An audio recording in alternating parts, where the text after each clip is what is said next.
BJP जिंदाबाद जिंदाबाद जिंदाबाद बीजेपी जिंदाबाद जिंदाबाद जिंदाबाद नरेंद्र मोदी जिंदाबाद जिंदाबाद जिंदाबाद अमित शाह जिंदाबाद जिंदाबाद जिंदाबाद नितिन नवीन जिंदाबाद जिंदाबाद जिंदाबाद।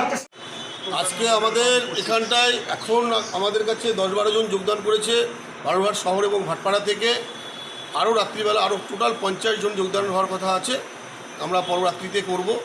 তো যেভাবে দিকে দিকে ভারতীয় জনতা পার্টির প্রতি যুব সমাজের যে উৎসাহ, সেই উৎসাহকে এবং তারা আজকে ভারতীয় জনতা পার্টিতে যোগদান করবার জন্য আমরা তাদেরকে অভিনন্দন জানাচ্ছি।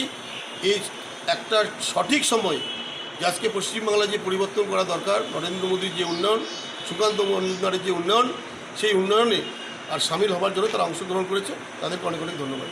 আমরা দেখতে পাচ্ছি আমাদের প্রিয় মাননীয় আমাদের যে প্রধানমন্ত্রী, তার হাত ধরে পুরো দেশ ধীরে ধীরে ধীরে উন্নত করছে এবং আমরা বালুরঘাটবাসীও দেখছি মাননীয় সুকান্ত মজুমদারের হাত ধরে বালুরঘাট রেল থেকে শুরু করে বিভিন্ন স্বাস্থ্য প্রকল্প, বিভিন্ন প্রকল্পে আমরা উন্নত পাচ্ছি এবং আশা রাখছি যে সুকান্ত মনোনীত প্রার্থী যে বিদ্যুৎ রায় মহাশয়ের হাত ধরে বালুরঘাট আরও ধীরে উনি আমাদের আরও বেটার জায়গাতে। আপনার নাম?